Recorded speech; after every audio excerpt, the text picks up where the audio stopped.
Out of the mud, two strangers came and caught me splitting wood in the yard, and one of them put me off my aim by hailing cheerily, hit them hard. I knew pretty well why he dropped behind and let the other go on away. I knew pretty well what he had in mind. He wanted to take my job for pay.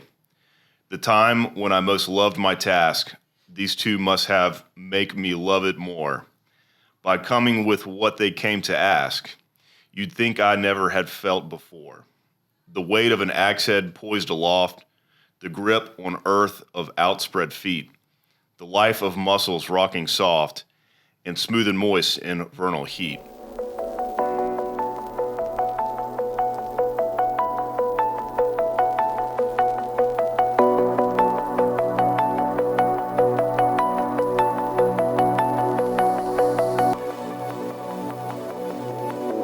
I'm Wright Brennan. This is Lost in the Midlands, and today I am here with fellow entrepreneur, fellow tradesman, and home improvement specialist, my friend Nate Watson, Watson Arbor Service. Thanks for being here, man. Hey, thanks for having me. Yeah. Fired up to hear about the business and everything you've got going on. That was a really cool poem that you sent me. Yeah. So, that's one of my favorites. and you sent a really cool video too. We'll have to drop that in the link. Yeah. So, what he talks about in there is that the physical labor. It's an act. It's a physical event, like an athletic event. Yeah. And it's reminded me of slogging through all my years of labor, and being proud of like, man, I am getting better at something, and tired at the end of the day. Now I can't do that so much anymore, but yeah. Yeah, I can definitely see how that relates to your story. So you've done quite a bit with your hands. And we'll jump into all that cool stuff. I am interested, where are you from? Let's jump like right into the very beginning. Yeah, so I grew up in Minnesota. I was born in Iowa, grew up in Minnesota, and got to travel kind of around the country for work and stuff. You want me to go straight into like the whole shebang? Let's hear, what was the first job you had coming out of school? High school? Yeah. Oh, man. Was it in the trades? So, I started working when I was 13, doing construction cleanup. My friend's uncle had a construction company, and so he would drive us around, and we'd clean sheetrock out of all these apartment complexes that were getting built. And we'd fill up this, I remember, it's like a 1985 Chevy long bed, and you'd be amazed at how much sheetrock you can pile into that. And we did that for 8 hours a day during our summer. That's when I started working. Worked at, odd jobs through high school, and then went straight into college after that, thinking I was going to be a mechanical engineer, like going to GM, building cars and designing. That I thought it was just that easy. Yeah. Cool. And I'm just curious, when you were doing all that sheetrock cleanup, did you know, hey, look, the trades and construction, this is where I want to be. No, man, I wanted that paycheck. You wanted the paycheck. I was saving for a dirt bike. Heard that. Yeah, so it was easy labor. Not easy labor, but I could go do it, and that was easy enough. Heck yeah. Okay. So you went to school for engineering. That's what I started out with. Okay. Made it through the second year and started in again, and just felt totally lost. Didn't know what I wanted to do with that. Yeah. So I chased after something I did want to do, which was street rods, like cool cars, and build that. That was when Discovery Channel was doing all their cool stuff with Jesse James. Man, I hook, line, and sinkered right into that. So I learned how to do that, and left Wyoming and went down to Colorado and got a job where I was moonlighting with a street rod shop until they hired me. And coolest job in the world. Got to build fun cars, did it for a year. I was so broke that I lived in the shop. Like I slept next to the paint booth with all my stuff. The worst part was like the bathroom shop didn't have hot water. So it was like cold bath rags to get clean. Cowboy bass every day. Cowboy bass every day for like a year. It was a growing time. Yeah. Wow, you must have really had a passion for your job then. I did.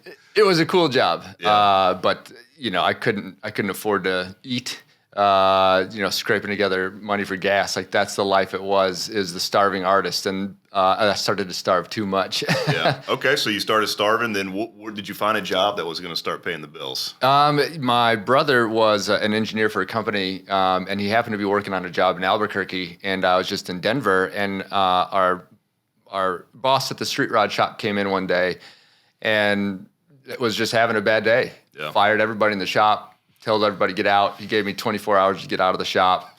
And I found myself like just empty-handed with my hat out a little bit. Didn't know what to do. Had too much pride to just go home and be with my parents. Were you homeless at this point? Pretty much. Yeah. Pretty much. Yeah. So my brother called me and said, "Hey, I might be able to get you a job down here." And so it was working with Chicago Bridge and Iron. And I had some welding skills and tested in and was able to fail a test spectacularly in welding, but they liked me. And so they hired me in, and that's when I started a career in welding. Awesome. So you didn't necessarily, come in there and show them great skill. You just showed them, hey, look, I'm here to be the man. Yeah, I was a warm body. There's a lesson in that. You can get a job without skill if you can just sell yourself. Oh, man, yeah. I think that's a great way to start, to be honest. Yeah. No skill and going in to learn. Yeah. Needing a paycheck helps keep that going, It was the best paycheck I'd ever had. And it kept me in there. And then I got to see what the trades are all about. Yeah. And I was flabbergasted, as the years went on. It started to really catch that people will pay you to get better at what you do. At least the good companies will. Yeah. They will pay you to get better at what you do, and you can make a career out of being really good at something. Yeah. And that I really fell in love with trade work, kind of around the skill of building cars and then actually making money on top of that. So how long did you do that? About 12 years. Wow. Okay. Yeah. I traveled all over the country doing it, from Nevada to Wyoming, Colorado, Utah, South Carolina, everywhere. Okay, so this is what brought you to South Carolina, or? Yeah, VC summer is why I came down.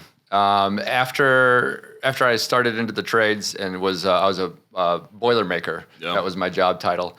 In 2009, when the economy went up, all the jobs and everything just disappeared, and I was kind of forced into a corner. I didn't have enough skill or enough time to secure any jobs. So I went back to school. Yep. And worked for a nonprofit kind of while I was going into school, not really sure what I wanted to do. But my internship kind of taught me, which led me down to this other path of entrepreneurship, is, you can do great work and great things for a lot of people, but if you cannot get that message out in front of the right people, you got nothing. Yeah. And I really fell in love with marketing and advertising, and that's what I went to school for. And in 2011, came down here in South Carolina in between semesters because I needed some money. Yeah. So I came back to the company with Chicago Bridge and Iron and was welding for the summer, and that's when I met my wife, and so the rest is history why I'm here after that. But went back and finished school for marketing and advertising, and I really love that. It's a trade into itself, just a little different. Yeah, it's a big piece of the puzzle when it comes to a business, right? Yeah. So you were really forged under fire. You had these different experiences that kind of just led you to Watson's Arbor Service. And so at what point did you start making that, at some point something happened. Yeah. Nothing so far adds up to tree surface. Yeah, it doesn't, does it? So please, how did that come about?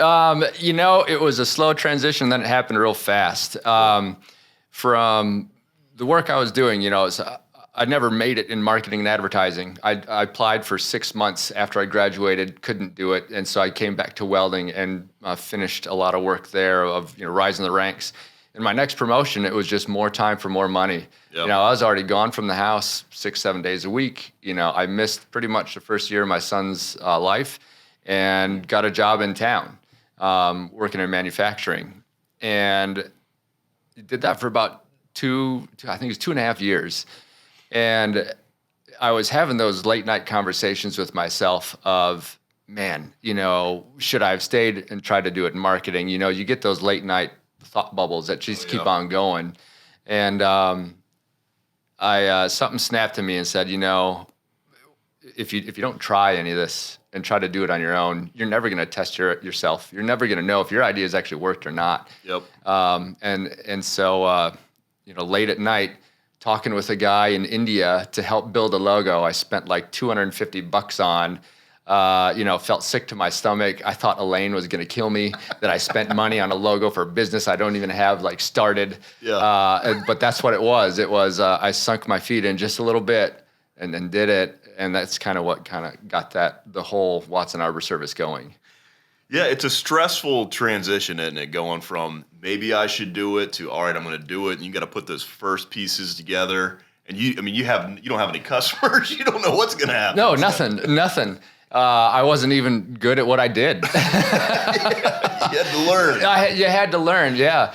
I got into tree work because we had a bunch of trees at our house, and they were big, and wanted them out for more place for our kids to play. And after a couple of quotes, I realized how expensive it was. And I thought, well, I've spent time at heights. I've done a lot of rigging. I'm not very fearful of a lot of things. I'm just going to buy the gear. At most, it'll be marginal increase on the cost to get rid of the trees if I just don't do it. So I dropped some money and got the gear in. Yeah. And climbing gear. Oh man, I remember the day it came in. I was so excited. The boxes came in. I left work early, came home. I strapped it on. I had been watching and reading videos and reading books about how to climb trees and how the whole thing works. I thought, this is going to be great. I got 10 feet up in that tree. I was so scared and uncomfortable. I thought, what did I do? But wouldn't expect to hear that. Yeah. Fear of heights came out as soon as you got going. Absolutely. It was nothing like climbing on steel. It was a live, living thing, and you suddenly felt incredibly vulnerable. But then you kind of developed this relationship with climbing, and I went out and I started just climbing every day, just going up and down in the same tree. And little by little, you kind of work through it, and it's all a mental game. Yeah. Of course, you have to know all your safety things, but it's all a mental game of what you're comfortable with. This step here is the same step as it is 100 feet up in the air, and just walking yourself through that. Yep. To overcome yourself. Well, clearly you're a very resilient person. I mean, this is just one more obstacle in the journey to getting to where you are today, and it wasn't an obstacle that got in the way. I mean, so that's awesome. And eventually, you started at 10. Where are you now? You climbing up 100 feet? Yeah. Yeah, so 10x right there. Yeah, right there. That is beautiful. Let's talk a little bit about your operations, what you got going. You mentioned your family business. You're doing a lot of, what is your role right now? We're growing and transitioning. Right now, my role is pretty much just sales and marketing at the moment. My right-hand man, so we are a family business. It's my wife's brother, Clay, and he's the operations manager. Yeah. So he kind of takes care of a lot of the daily, getting crews lined out and kind of help organizing the logistics behind all of it. And I'm working on the sales and marketing side. So I go out and meet with all the clients, do a lot of the quoting, and handle a lot of the handshake stuff. Elaine does a lot of our B&I work and does a lot of relationship management. If there's someone we need to know or a service we need that we don't have, that's who we call. That's who I call to say I need help. And then we have some great crew members and really good crew leaders too. Yeah. You guys have a fantastic team. You got to have 2 crews going. I mean. Yeah, we have 2 full-time crews of 3 people, and Clay makes the 7th. And then we have some really great relationships that we pull in here and there for if we have a lot of emergency work popping up, or depending on whatever the need is. Okay. And so just to look at what services are being offered, I know y'all do stump grinding. Yes. And in your recent B&I presentation, you were speaking a little bit about kind of the differences between tree management versus just cutting and sawing and stuff. Speak a little bit about that. Yeah. So Watson Arbor Service, the goal since day one has been a full service tree company. We really do love trees. We like to be in trees. We like to keep trees around and healthy. Yeah. There's nothing more satisfying than pruning a really nice tree and keeping it preserved, good structure and nice and healthy. And so we aren't just a bunch of guys with chainsaws and loud trucks that like to go out and make a bunch of noise. Which y'all do have chainsaws. Which we do, yeah. Some of them are pretty loud. Yeah, okay. But we like the healthcare side of it too, and that's where we're starting to build into the full side of what it means to be an arbor service company. Of the health of your tree starts way before a chainsaw ever touches it. You know, your soil health and management makes a big difference. You know, you have compacted soils around where a lot of these houses around Lake Murray are getting built, and trucks running back and forth, tree root systems, and there's a lot of trees that could be helped before, you know, a chainsaw ever touches them. So understanding how trees work and grow and what they need to be healthy is one thing that's a huge part of the arbor service companies. Which can, I learned this during the presentation, save people a lot of money. It can. If they do the right preparation and maintenance. Absolutely. There are things that are 100% preventable, you know. For instance, there's a lot of diseases, fungal things that you can help prevent if there are things in the area that are coming through, or, you know, you have some root issues. A lot of that stuff can help the life of a tree stay around for a lot longer. Yeah, awesome. Or even just mineral deficiencies, you know, chlorosis. You know, you find a chlorotic tree, that's pretty easy to treat and can prevent the tree from dying and keep your favorite things around.